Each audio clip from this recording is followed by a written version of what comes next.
The burrito was cold. It had been cold for 40 minutes. Dev Reyes had not noticed because he had been staring at a screen that should not have been showing what it was showing, and somewhere in the back of his mind, he understood that the world had just changed, and he was the only person in the building awake enough to see it. The UN liaison office in Geneva did not look like the kind of place where history happened. It looked like a mid-range accounting firm that had run out of budget before reaching the break room. The coffee maker had been broken since March. The overhead light above Dev's desk flickered every 11 seconds with the reliability of a metronome and the charm of none. He was 31 years old, had a master's degree in xenolinguistics that he had never expected to use, and had taken this job because it paid better than teaching and required less eye contact. He pressed his palm flat against the desk, solid, real, okay. The signal had arrived at 1:47 in the morning. It had not come through any channel that the liaison office monitored. It had not come through any channel that anyone on Earth monitored, technically speaking, because the channel it came through had not existed at 1:46 in the morning. It existed now. It had apparently decided to exist specifically to deliver a document. The document was 47 pages long. The translation software at the top of the page provided, with a politeness that felt almost insulting, by the senders themselves, identified the originating body as the Galactic Council of Recognized Civilizations. It identified the recipient as the nation-state collective inhabiting the third orbital body of a mid-sequence yellow star, Sector 7 Gamma, locally designated Sol. It identified the document type as a formal notice of noncompliance and corrective intent. Dev read that line 3 times. Then he read the next line, which informed him that Earth had been assessed. He scrolled down. The assessment was thorough. It was, in the way that truly devastating things sometimes are, completely accurate. Every armed conflict in recorded human history was catalogued. Every environmental failure, every systemic inequality that had persisted across centuries, every moment humanity had looked at a problem it had created and chosen to create it again anyway. The Council had done their homework. They had done it with the detached efficiency of a doctor reading a chart to a patient who already knew the diagnosis. At the bottom of page 43, the document arrived at its conclusion. Humanity had been found categorically non-compliant with civilizational tier standards. Humanity posed a potential long-term stability risk to the surrounding galactic region. Humanity was hereby given 48 Earth hours to begin the process of voluntary submission to corrective oversight, after which the Council would proceed with a corrective action as defined under Galactic Charter, Article 9, Subsection 4. Dev sat with that for a moment. He pulled up the internal messaging system. He needed to wake someone up. He needed to wake several someones up. He needed to find the chain of command and climb it fast, because 48 hours was not a lot of time, and he was a mid-level liaison officer eating a cold burrito at 2 in the morning, and this was approximately 4,000% above his pay grade. He started typing a message to his direct supervisor, Neil Holt, who was asleep in London. The door behind him opened. Chloe Ward walked in carrying a paper cup of tea and wearing the expression of someone who had also not slept. She was 24, a junior attaché, and she had a habit of showing up at odd hours because, as she had once explained to Dev without any embarrassment whatsoever, the office was quieter than her apartment, and she thought better without her roommate's podcast bleeding through the wall. She looked at his screen. She stopped walking. "Is that?" she said. "Yes." "Are they?" "Yes." She set her tea down on the edge of his desk very carefully. She read the top 3 lines of the document. She read them again. "What do we do?" she said. "I'm writing to Neil. Neil's in London. I know where Neil is. Should we not also be calling someone else? Should we not be calling, I don't know, several hundred someone else's? Yes, I am going to do that. I am writing to Neil first because that is the protocol, and I am trying very hard to follow a protocol right now, because it is the only thing making me feel like a functioning human being. Chloe pulled a chair over and sat beside him. She read further down the document. Dev watched her face do the same thing his face had done, the careful stillness that meant the brain was absorbing something too large for a normal expression to cover. She scrolled to page 43. She read the conclusion. 48 hours, she said. Yes. That's not very long. No. She was quiet for a moment. Then she reached across him and opened the communications interface, the formal response portal that the council's own software had apparently installed on their system alongside the document, because of course it had, because the council had thought of everything and wanted to make the process of capitulation as frictionless as possible. I'm going to draft an acknowledgement, she said. Just an acknowledgement, nothing committal, just so they know we received it. That's reasonable. She started typing. She was fast. Dev went back to his message to Neil. The office hummed. The light flickered. Somewhere down the hall, the vending machine made a sound like a small animal shifting in its sleep. Dev finished the message to Neil and moved on to the escalation list. He was typing the third name when Chloe made a sound that was not quite a word. He looked up. She was staring at her screen with both hands pressed flat on the desk. The color had left her face in the specific way it leaves the face of someone who has just realized they made a mistake that cannot be unmade. Chloe. I had a macro, she said. I set up a macro last month for the automated response template, the one for routine document acknowledgements. It autofills and sends. I thought I was opening a new draft window. Dev looked at her screen. The communications portal showed a sent confirmation. Timestamp 0209 AM. Recipient Galactic Council of Recognized Civilizations. Status delivered. The message field showed 2 words. Make us. Dev did not say anything for a long time. The light flickered once, twice, 11 seconds exactly. That's, he started. I know. That's what we sent. I know. To the Galactic Council. Dev. Who threatened us with a corrective action. I know what I did. He leaned back in his chair. He looked at the ceiling. The ceiling had a water stain in the shape of something he had never been able to identify. He looked at it now with the full attention of a man whose brain had run out of larger things to process. Then he looked back at the screen. Somewhere in the document, somewhere in those 47 precise and accurate pages, the council had listed every way that humanity was dangerous to itself, every internal failure, every wound that humans had opened and reopened across centuries of recorded history. He had read it and felt the weight of it, the accuracy of it. But now, sitting in a flickering office at 2 in the morning with cold food and a broken coffee maker, and a sent message he could not retrieve, he realized something. They had listed what humans did to each other. The document was 47 pages long and detailed with apparent completeness.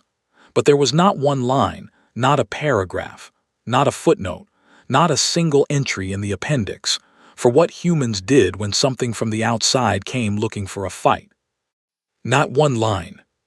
Chloe was still staring at her screen. Should I send a correction? She said. Dev picked up the burrito. It was still cold. He took a bite anyway. No, he said. She turned to look at him. Get me Neil's number, he said. Then start calling the list, everyone on it. Tell them we have 48 hours and we already sent our opening position. Our opening position, she repeated.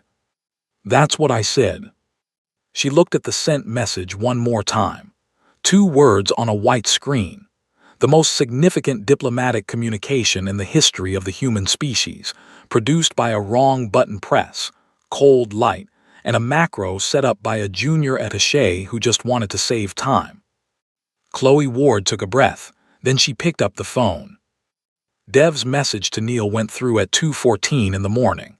Neil Holt called back in 4 minutes, which meant Neil had not been sleeping either, which meant Neil had also seen something, a fragment, a signal bleed. Some edge of it, and had been lying in the dark waiting for confirmation that it was real.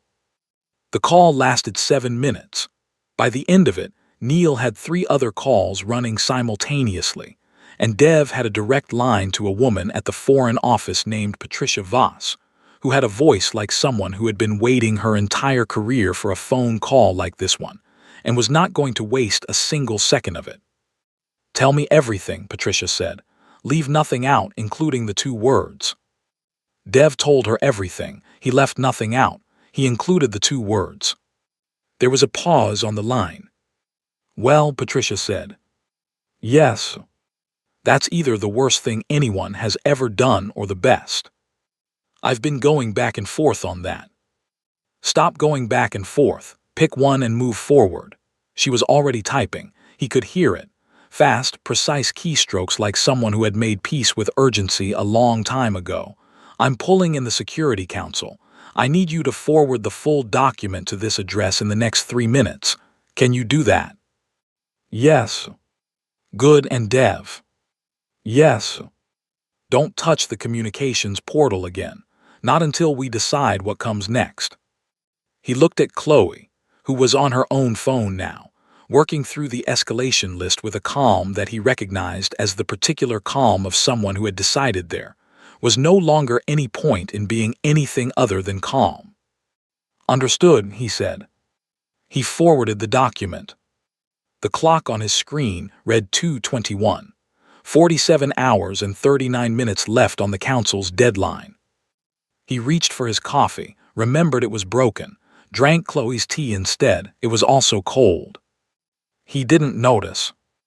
Iraq received confirmation of the reply at what his internal biological clock registered as the equivalent of early afternoon. A quiet, productive time by his species measure, good for documentation and observation, and the sort of careful thinking that his 600 years had taught him to value over speed. He read the 2 words 4 times. He set the report down on his console. He picked it up again. He had processed 43 civilizational compliance cases in his career. He had seen bravado. He had seen defiance. He had seen the specific, sad performance of a species that knew it could not win, but needed to feel as though it had tried. This did not read like any of those things. He flagged it for deeper analysis and sent a preliminary note to the Council Observer team. Then he sat for a long moment in the quiet of his monitoring station. 600 years of experience arranged around a 2-word message from a species that had been using radio signals for barely a century, and felt something he had not felt in a very long time. He did not have a name for it. He filed the report. He labeled the unnamed feeling as a variable. Then he opened a second file, private, unlabeled, separate from the official record, and began to write. 47 hours. Not much time for a planet. A lot of time for a species that had spent most of its history doing the most with the least. The word spread fast. Not the classified channels, those were moving too, but the word moved faster through the places where words always move fastest. Between people who trust each other, in rooms where the lights are still on at 3 in the morning, across phone calls made between old friends who had not spoken in years, but knew exactly why the other one was calling. By dawn in Geneva, it had reached 12 heads of state. By noon, it had reached the ones who wouldn't officially admit they'd been told. By mid-afternoon, in a server room in Bangalore that smelled like solder and yesterday's takeaway, a group of engineers who had been working on a satellite contract quietly closed that file and opened a new one. Nobody told them to, nobody asked.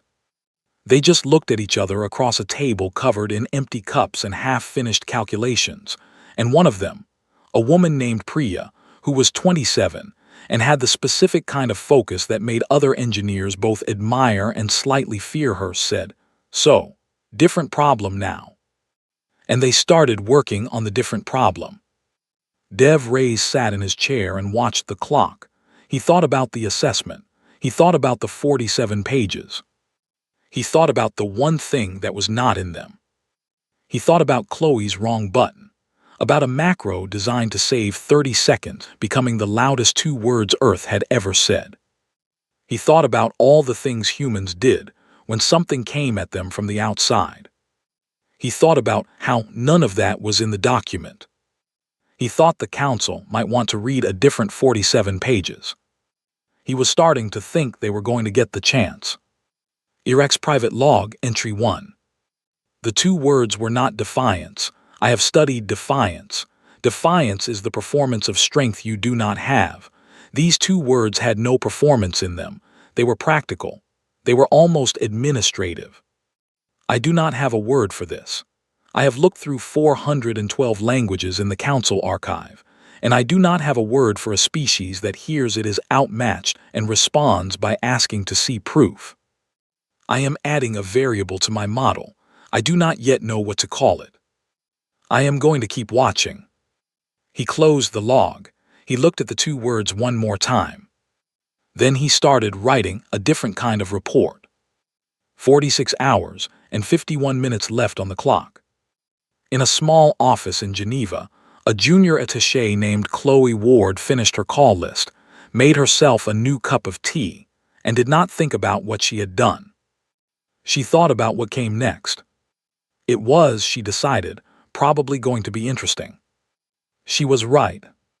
The council's preliminary observation team met at the 72-hour mark, which was 24 hours after the deadline had passed with no sign of voluntary compliance from Earth, and during which Earth had done nothing that registered as surrender and a great many things that did not fit into any existing category in their observational database. Iraq sat at the end of the long curved table and listened to his colleague discuss the situation with the measured confidence of people who had done this 43 times and expected this time to follow the same shape. He had filed his preliminary note. He had flagged the two words as anomalous.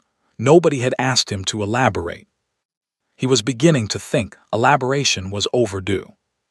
The team lead, a tall Veraki named Osk, pulled up the compliance timeline. 39 civilizations had submitted within the first 6 hours. 3 had attempted resistance. 1 had tried negotiation and eventually submitted. None had replied with two words that translated roughly as a dare. They are disorganized, said another observer. Their communications in the hours following the notice were chaotic. Multiple conflicting signals, no unified response structure. This is consistent with a species in denial. Iraq looked at his private file. He thought about the engineers in Bangalore. He thought about the retired materials scientist in Vermont who had walked back into a lab the morning after the broadcast. He thought about the 12-year-old in Sao Paulo whose name he did not yet know but whose work he had been tracking for 18 hours. Not denial, he said. The table turned toward him. Then what? Osk asked. Iraq thought about how to explain it. He thought about all 412 languages in the archive. He thought about the word he had not been able to find. They are preparing, he said. The table was quiet. They are a civilization that has never unified against an external threat, said another observer.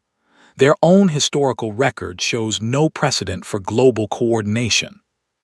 Their historical record, Iraq said carefully, shows no precedent because there has been no external threat. There is a difference. Osk looked at him for a long moment. Your recommendation. Iraq looked at the two words on his screen. He looked at the clock. Caution, he said. More data, more time. We have a charter obligation. 48 hours have elapsed. I know. We proceed to corrective action. Iraq nodded slowly. He filed his recommendation for caution. He noted that it was overruled. He updated his private log.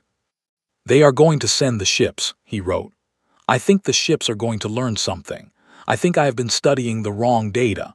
I think their history of internal conflict is not a weakness in the way we measured it. I think it is practice. I think we are about to find out what they practiced for. He closed the log. He began preparing for what came next, and for the first time in 600 years, the preparation felt like something other than routine. It felt like standing at the edge of something he could not see the bottom of. He looked down anyway. In Geneva, at 7 in the morning, Dev Reyes was still at his desk. He had slept for 2 hours in his chair. His neck felt like a complaint letter from his spine. He had a new coffee, real coffee, brought by someone he had never met who had apparently walked into the building, located the liaison office, and deposited a full thermos on the front desk without explanation. He was not going to question it. He drank it and read through the latest compiled packet. 40 hours of work from hundreds of people across 14 time zones, most of them operating without formal instruction, without budget approval, without any of the organizational scaffolding that was supposed to make large things happen. They had just looked at the problem and started solving it because that was, apparently, the thing that humans did when the problem was large enough. He reached the last section of the packet, the Sao Paulo entry. A 12-year-old had taken the council's broadcast signal, the same signal that had delivered the 47-page document, and picked it apart. She had reverse-engineered partial architecture from the transmission encoding. She had posted her work on a public forum at 11 o'clock on a school night with the title, "I think their signal works like this. Am I wrong?" And 73 engineers from 9 countries had responded within 4 hours. She was not wrong. Dev sat with that for a long time. Then he added her section to the front of the response packet, above everything else, without annotation, without explanation, without a single word of context. It did not need any. He forwarded the packet to Patricia Voss. He leaned back in his chair. He looked at the water stain on the ceiling. 47 pages, he thought. They wrote 47 pages about us. They missed a lot. Outside, the city was waking up. Somewhere down the hall, Chloe was making tea. The coffee maker was still broken and nobody had fixed it, and the light still flickered every 11 seconds, and the world was in the most extraordinary moment in its history, and the break room still smelled like old carpet. Some things, Dev thought, were consistent. He was still thinking about the 12-year-old in Sao Paulo when his phone rang. It was Patricia. "The ships are moving," she said. He closed his eyes for exactly 1 second. "How long?" he said. 14 hours. He opened his eyes. "Is everything in place?" "Everything that can be," she said. "You know what this is, Dev. You know what we're walking into." "I know." And he looked at the sent message on his screen. 2 words, "Cold office, wrong button." The most human possible beginning to the most significant moment in human history. "And we sent our opening position 14 hours ago," he said. "Seems rude to walk it back now." Patricia was quiet for a beat. Then, "Get some sleep, 2 hours, that's an order." She hung up. Dev looked at the ceiling one more time. He thought about the corrective action ships crossing the distance between there and here. He thought about 3 vessels that had ended 26 previous situations before they began. He thought about the council's 47 pages and the one thing they had left out. He thought about 14 hours. He thought about all the things that humans had managed to do in less time than that, throughout the whole long, strange, embarrassing, brilliant history of being human. He closed his eyes. He was asleep in 4 minutes. In her apartment in Sao Paulo, a 12-year-old named Lucia sat at her desk and refreshed the forum thread for the 89th time. The comments were still coming. Engineers, researchers, people whose job titles she didn't fully understand yet, all of them working from the framework she had sketched out on a Tuesday night because she hadn't been able to sleep, and the signal had been interesting. Her phone had 47 new notifications. She had stopped reading them after the first 10 because they were making her feel a feeling she did not have a word for yet. She opened a new document instead. She had another idea. She started writing. The 3 council vessels crossed into the inner solar system at 0600 Geneva time. They did not announce themselves. They did not need to. Their presence was its own announcement. 3 ships of a scale that had no equivalent in Earth's construction history, moving with the unhurried certainty of things that had never had reason to hurry. Iraq stood at the observation window of the lead vessel and watched the small blue planet grow larger. His colleagues were at their stations. The tactical team was running projections. The compliance protocol was loaded and ready. Everything was proceeding according to a procedure that had been used 43 times and had never required significant adaptation. Iraq was not thinking about the procedure. He was thinking about 112 signals. The first readings had come in 30 minutes ago. Not a fleet, not a unified defense formation, not anything that matched the tactical models they had prepared for. What the sensors were finding was an enormous distributed scatter of signals, transmissions, devices, and activity spread across an area far wider than any defending force would logically cover, as though humanity had looked at the concept of a defensive perimeter and decided to disagree with it on a fundamental level. Disorganized, said the tactical lead. No command structure, no coordination pattern. Iraq said nothing. He looked at the readings. He looked at the scatter. He thought about what 112 independent signals, each apparently doing something different, added up to when you stopped trying to read them as a military formation and started reading them as something else. As a conversation, maybe. A very loud, very human conversation, conducted simultaneously by people who had never met and would never need to, each of whom had looked at a problem and started working from whatever angle they could reach. The tactical lead began calling out approach vectors, standard procedure. The ships moved. The signals moved with them. Not defensively, not reactively. They shifted in a way that had no tactical logic Iraq could find in the archive, and he had been looking hard because whatever this was, he wanted to name it before it happened. He could not name it. Contact in 4 minutes, said the tactical lead. Iraq pressed his hand flat against the observation window. The planet was close enough now that he could see the shape of continents. He had reviewed the geography. He knew where the deserts were, where the oceans were, where the large population centers sat in their ancient arrangements. He thought about the break room in Geneva that still had a broken coffee maker. He thought about a 12-year-old and a public forum and 73 engineers responding in 4 hours. He thought about 2 words sent by accident that nobody had retracted. 3 minutes, said the tactical lead. The signals were doing something now. The scatter had not resolved into a formation. It had done something stranger than that. It had achieved a kind of coherence that was not organizational, not hierarchical, not designed in any way the models recognized.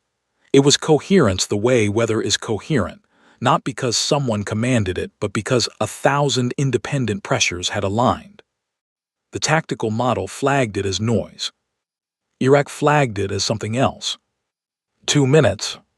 He opened his private log. He wrote fast. They are not defending. They are not surrendering. They are doing something I cannot categorize, and I have been trying for 30 minutes, and I want the record to show that I tried. I want the record to show that I flagged it. I want the record to show that when I said caution, I meant it.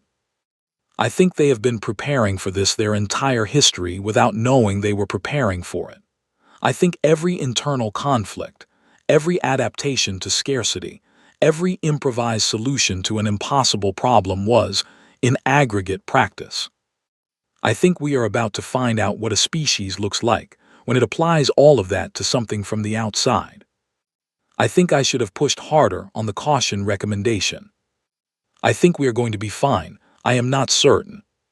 He closed the log. 1 minute, said the tactical lead. The ships kept moving. The signals kept moving with them. And then, in the 60 seconds before contact, something happened that Iraq would spend the next 3 months trying to document accurately, because it happened too fast and too strangely for any single word in any of the 412 languages in the Council archive to fully contain it. The 112 signals, all of them different, all of them independent, all of them apparently having an argument with each other, converged. Not into a weapon, not into a shield, into a message. Addressed to the Council vessels, delivered simultaneously from every direction, encoded in the Council's own transmission architecture, the architecture that a 12-year-old had taken apart on a Tuesday night because she found it interesting and had not been able to sleep. Iraq read it before the tactical team did. 3 words this time. We were ready.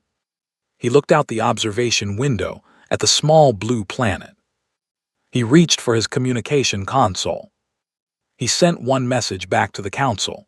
2 words, the most important thing he had written in 600 years of careful documentation. Stand down. Then he sat down in his chair, 600 years old and feeling every one of them, and began writing a new report. Not the official one, the private one. He wrote for a long time. He was still writing when the ships turned around. Dev was asleep when it happened. Chloe was not. She was at her desk with a fresh cup of tea, monitoring the feed, when the council vessels changed course. When they stopped. When the signal from Iraq's ship reached the monitoring station and resolved into 2 words that she read 3 times because the first 2 times felt like something she had imagined. She sat very still. Then she picked up her phone and called Dev. He answered on the second ring, which meant he had not really been asleep, which she had suspected. It's over, he said. His voice was the voice of someone who had been lying in the dark running numbers. They turned around, she said. He didn't say anything for a moment. The signals worked. The signals worked. Another pause, she heard him breathe. Lucia's encoding, he said. He had found the girl's name sometime in the night, the same way he had found everything else, by reading everything, leaving nothing out. Yes, Chloe said. 12 years old, he said. Not a question, just the fact of it sitting in the air between them. 12 years old, she confirmed. He was quiet for a long time. She let him be quiet.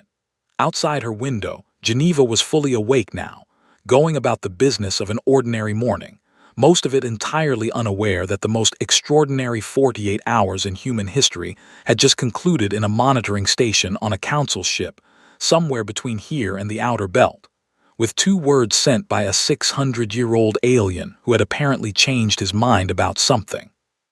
What do we do now? Chloe said. We wait for the council's next move, Dev said. They'll make one. This isn't finished. And in the meantime, she heard him sit up. She heard the old chair protest. She heard him pick something up, the thermos, probably, the one left by the person no one had identified, and drink from it. Write a report, he said. Full documentation, everything. The signal, the packet, the Sao Paulo work, all of it. Every person who did something in the last 48 hours without being asked. Every engineer who closed one file and opened a different one. Every person who made a phone call they had not made in years. That's a lot of people. Yes. That's a long report. Yes, he said. Make it longer than 47 pages. She almost laughed. It was close enough to a laugh that it counted. She started a new document. 6 weeks later, the council's revised communication arrived. It was formal. It was careful. It used the word colleague 17 times. It proposed a meeting, a framework, a mutual recognition process that acknowledged Earth as the phrasing was specific, clearly labored over, an emerging civilizational entity of significant and unanticipated complexity. Dev read it twice. Then he printed it, walked down the hall, and put it on Chloe's desk. She read it. She looked up at him. Significant and unanticipated complexity, she said. That's us, he said.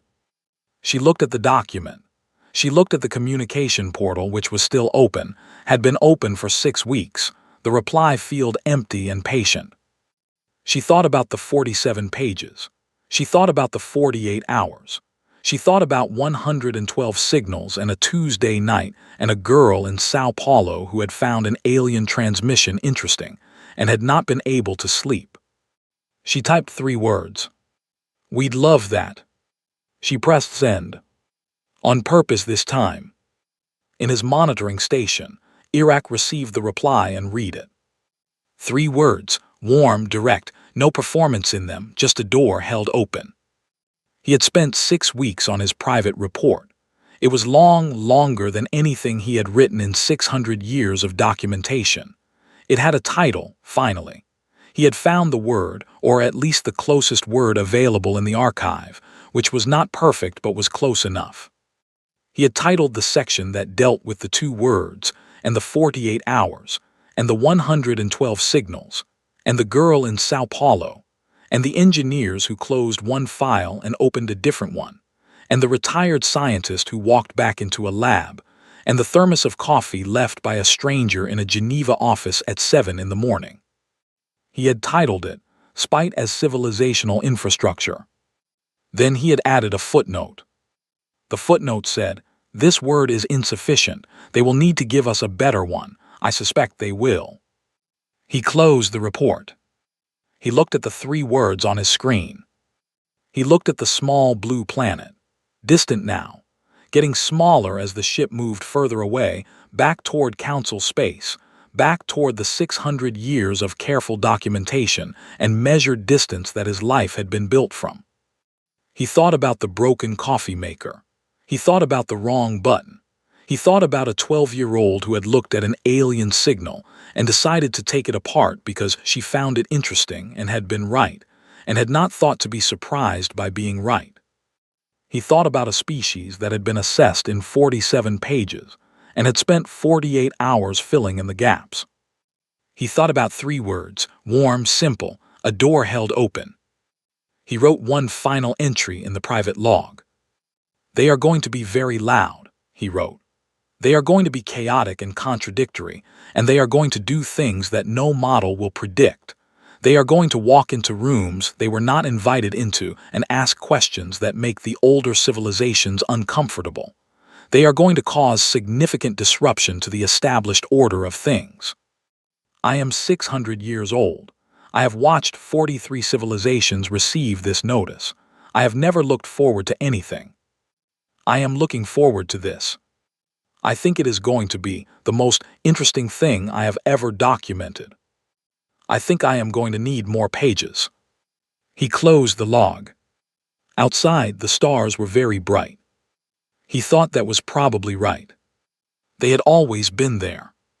It just took the right kind of noise to make them feel close.